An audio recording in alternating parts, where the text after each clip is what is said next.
Alright, so the completist in me is very excited to do this particular video because when I did this whole Blonde series where we went through her whole filmography at the time, what we hadn't covered yet at that time, in 2018, around the time Mary Poppins was coming out, I had mentioned in passing that there was a short film that she had done also, and the only and I would have liked to have gone into it, but at that time, a few years ago, you just really couldn't find it anywhere. And sometimes I've just kind of occasionally, looked around for it just to see if it might pop up somewhere. And lo and behold, I looked for it again recently and realized that it had been uploaded to YouTube in its entirety. And when I was thinking, like, who the hell found it? Like, how is it finally here? And I looked a little closer and realized that it appears to have been uploaded by the director himself. And that was around this past Halloween.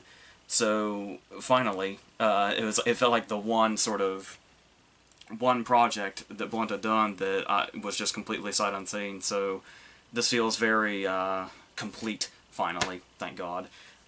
So since it was posted, especially by the director himself, I would definitely implore. I'm gonna link that down there, and so go watch that first. It's only like 10 minutes long. And then I would say come back and watch this. And what we're going to do here is a little different than what we've been doing throughout this series and just in general on this channel, because that's usually just me talking to the camera with no real sort of ceremony. But since we're dealing with a movie that's only about 10 minutes long, I figure we can do what most people do, which is go through the movie kind of scene by scene and talk about, well, in my opinion, why it works. So I guess we can get started on that. And so surely, hopefully, you've gone and seen the whole movie by this point. So just to summarize it, and there is a reason I'll summarize it, even if you just watched it. The idea of this couple, Emma and Mike, who are Blunt and Tom Riley, who just live in this apartment building of sorts, and the woman that appears to be their landlord, Mrs. Kessler, is acting a little bizarre, which starts to make sense but also not make sense when Mike wakes up in the middle of the night and realizes, in a very almost Tom Hanks in the Burbs kind of thing, that a mysterious person is disposing of a body out back. And of course, as the title refers to, curiosity can also likely be the death of you in particular circumstances, and so he goes outside and all hell breaks loose, and we get a very, very bleak ending. And what's interesting about this is that this whole thing, this whole concept, the whole reason that it's scary, and the whole reason that it's this really unnerving scenario, what's so unique about that is that it is literally explained and set up why this whole scenario is so scary, literally in the first 20 seconds.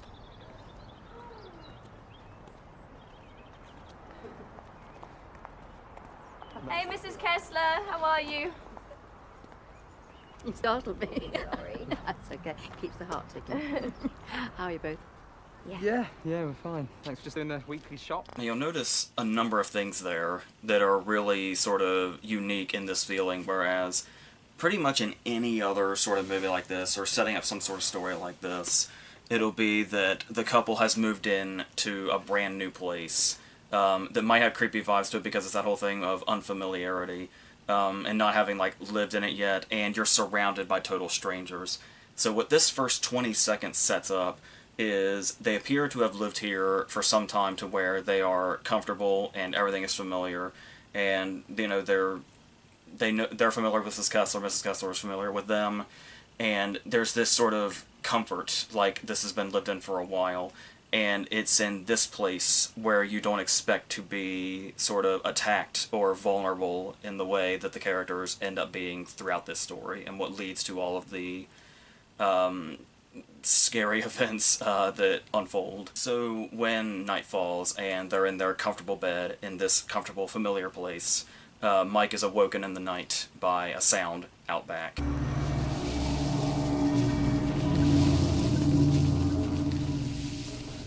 Babe, what are you doing? What's Mrs. Kessler? And why this is a really good fake out is right there when he addresses that it's Mrs. Kessler. Like, there should be no other outside source here. It is like, well, that's obviously the person we know because they're hunched over like an older woman, and that appears to be the same brown coat that Mrs. Kessler was wearing before. So setting up all this is perfect for hitting us with this. Dragging some kind of bag into the garage. It's nearly 3 a.m. Just come back to bed. What's she doing? Oh, why? Just, no, turn it off quick. Why? So this is obviously startling in a number of ways, starting with the fact that it's just the appearance of the dude is very startling, but it's also that completely unexpected nature of it, because now that we have supposedly totally set up to expect that it's Mrs. Kessler and she's doing something, she's going completely the other direction, you turn away and then you turn back around, and it's a completely different face from what you were expecting. There's the familiar face, and then there's this very startling image. So that works in itself, but then they've also done something here where it's that feeling of being caught. And this is particularly highlighted by the fact that Emma turned the lights on and then turned them off, but he was already kind of trying to lurk in the dark to look out at this. And just that feeling of being caught by something, and then ultimately that feeling of potentially being pursued after being caught. It brings back memories of stuff like how terrifying it was whenever Raymond Burr would see Jimmy Stewart across the way in Rear Window, where it's like every time Raymond Burr would look at the camera, you'd get this sense of something dangerous was about to happen, we've been caught, and it comes through the screen at you, and you feel it, even though we're not Jimmy Stewart. Still, that kind of feeling just really comes through the screen in a really effective way, and I feel like he found that here as well. Alright, now we get to do what, of course, is just one of my favorite things in the world to do, which is talk about Emily Blunt and how fucking good at her job she is. I think you saw me. Mike, stop. Stop it. There's no one there, Mike, please. I'm so late. I'm really tired. Don't do this. So obviously, at first she seems like, the typical cliche character that, doesn't believe when danger's lurking and just assumes that it's, some joke or something, which is the old, played out cliche. But at the same time, it does bring about that way, and she plays it in a real enough way to where you get it back in your head that if this were a situation in real life, yeah, not everybody's going to immediately assume they're in a horror movie. Maybe some people if they've seen enough of them. But for the most part, that would probably be your reaction. But then, of course, there has to be, especially if you are in a horror movie, just that one little push that kind of convinces you. And what better way to convince you you're in a horror movie than hearing a sound that you just really, really don't want to hear in the middle of the night.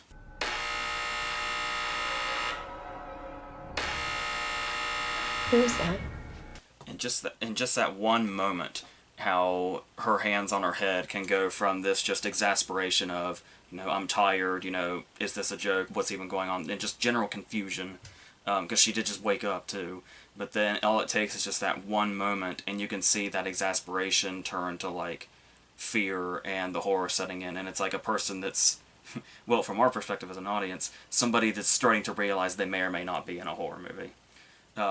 And it's like, and it may sound like I'm maybe, reaching for some of this stuff, and it's not, as in-depth as it looks, but it's like, am I going to find something to praise in any Emily Blunt performance?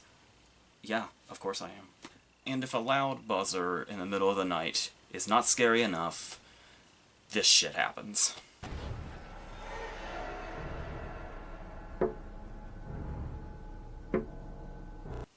And yeah, it's stuff like this, and movies like this are why I absolutely hate Windows.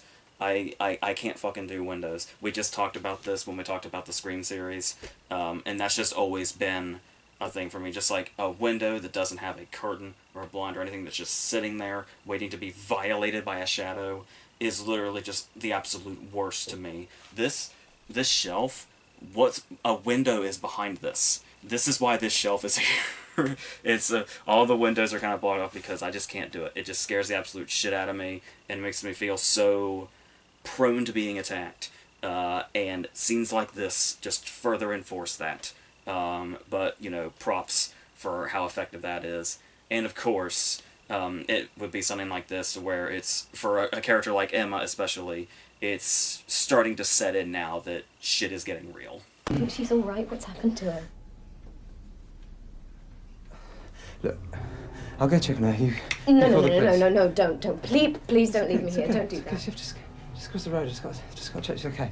And there you can see where it's like a part of her is still in reality, where it's like the first thing, when you see, you know, what appears to be Mrs. Kessler, creepy as that image is, her first instinct is like concern, the way she says, you know, do you think she's alright? Because it's like, in this scenario, from their perspective, yeah, you would have no reason to believe that Mrs. Kessler, of all people, is going to be a threat. Like we were talking about with that opening scene, it's already established she's just this, you know, seemingly nice old woman that lives next door.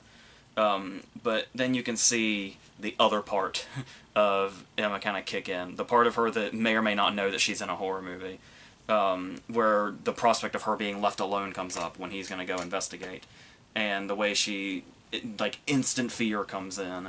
And, like, instant panic. And she's saying, you know, like, you know, please don't leave me here. The way she says, like, please twice. Where it's like she's trying to express how serious she is. Like, do not leave me here. But at the same time, it's like she's catching herself panicking and trying to suppress it, but the fear is kind of solidified now at this point, despite the fact that it still just seems like, I mean, yeah, there's still the guy out back, but she hasn't seen the guy out back yet. She only knows that Mrs. Kessler's outside, and maybe she's just having some sort of episode, maybe she's just wandering around, but you can really see the fear kind of starting to set in, where anything in this particular scenario can start to turn scary, before you even realize just how much the threat actually is, or where the threat is even coming from.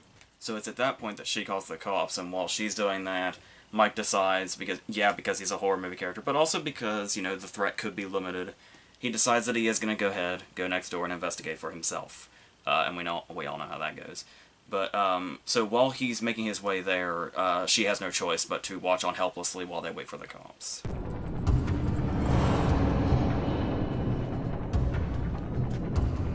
And the reason I just bring this up is because I just really get a kick out of watching her play, you know, terror and horror in something like this so early in her career, because she had done Wind Chill a couple years prior to this, which she's amazing in. But it's to think of, like, seeing the early stages of what would go on to be one of her, you know, signature roles, which is, of course, horror-related. It's like to see sort of the early stages of these later performances that would really help boost her career into the stratosphere. It's just really interesting to me.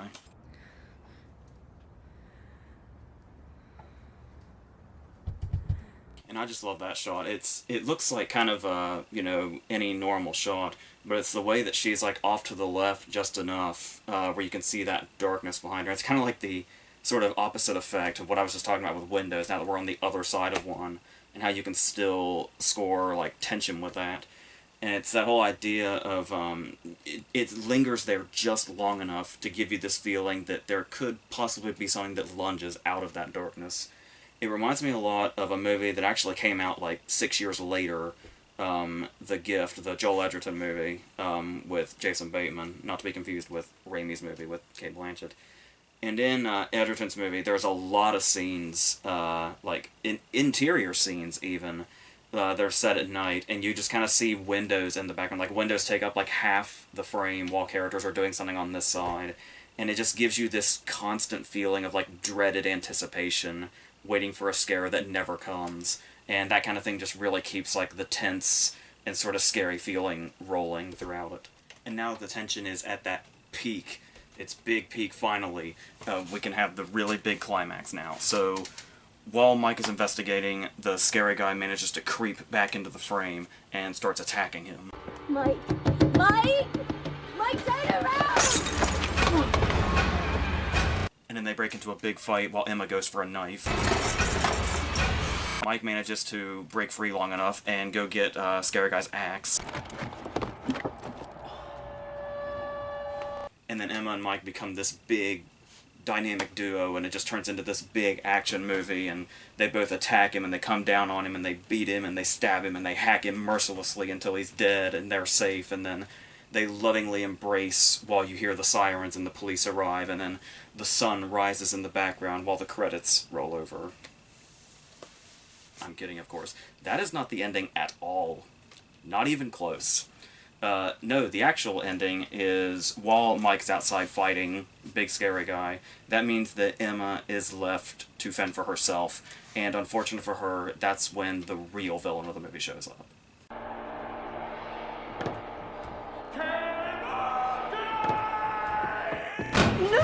I'm kidding again, of course. I'm just having too much fun with the editing now. But no, what's interesting about this is that while Jim Carrey is not in this movie, this is pretty much our final destination. There really is no further confrontation much at all. Mike gets strangled. Emma takes a door to the face. And then it's over. Just over. One final shot of Mrs. Kessler looking out sinisterly, and then it's just finished.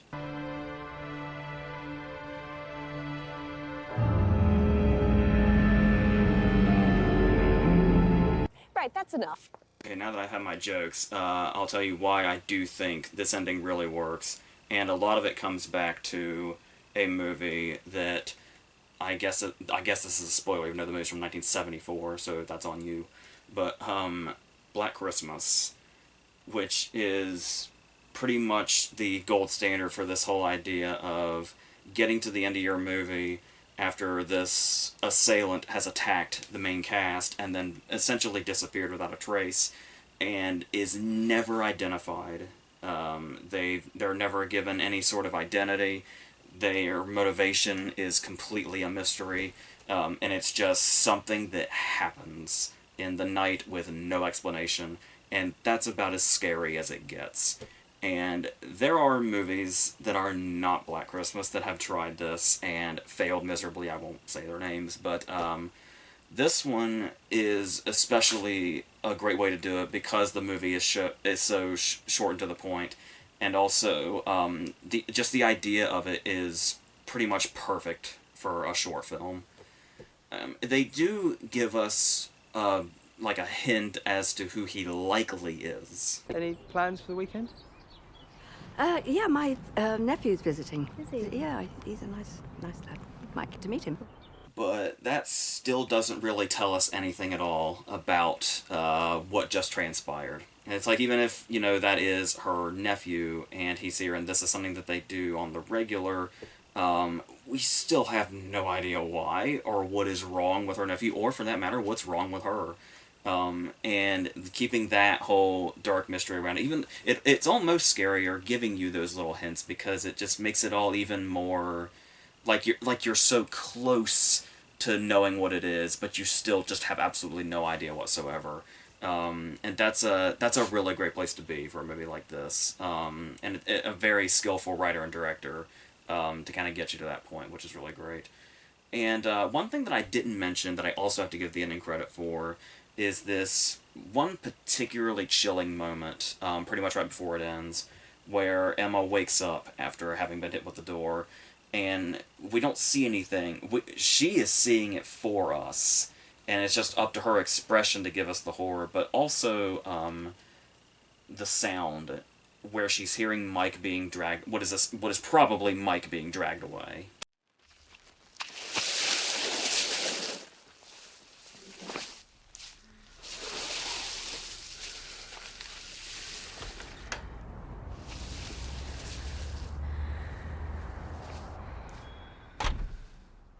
Which, if you'll notice, is exactly the same audio that's the sound that woke them up in the middle of the night to begin all this.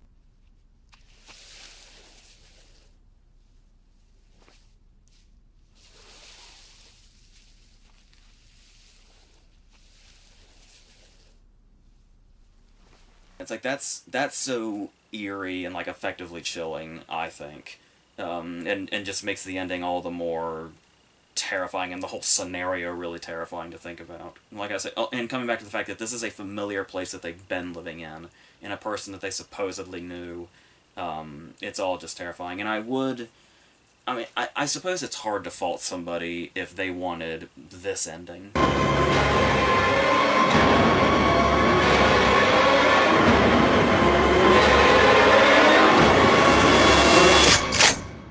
But if the whole mystery and lack of motivation thing is something that kind of leaves you, like, you know, blue-balled and wanting more. Like you're one of those people that just really needs a reason or really needs a motivation.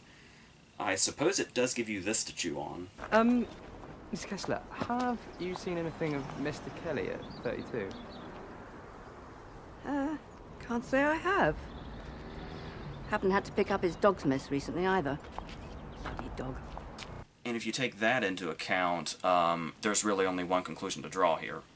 So, the only exterior shots we get, pretty much, are these two buildings. So for all we know, the movie could be set in Sanford, which would make Mrs. Kessler and her nephew members of the Neighborhood Watch Alliance who were perturbed by the dog shitting everywhere and, you know, disturbing the town's perfection. So they killed Mr. Kelly, and then they went after Mike and Emma when they got caught, meaning Curiosity is just a prequel to Hot Fuzz. There's your motivation, if you so desire. And that's, honestly, I'm good with any of the possible endings we've talked about here. But obviously I'm partial to the one we got. Because it just has this, you know, sort of classic feel to it. And like I said, brings back that piece of horror that we don't really get to see very often, of just letting the horror speak for itself and not have somebody come out and, you know, have to explain everything that's going on. And that's where you get some really terrifying shit. So because this was so well done, I got kind of curious and looked up the director, because usually when you see, like, you know, just random short films like this, usually the people that made it are like people just kind of ended up sort of disappearing into thin air. But this guy is, like, still really active in a big way. His like second unit director or assistant director credits on IMDb here are like, he's the key second assistant director on Ant-Man 3. And then just going down, he's worked on Fast 9, The Great, which is really big now, the Das Boot miniseries, the Watchmen miniseries, Saint Maud, His House, Dunkirk, Sense8, a Bowie video.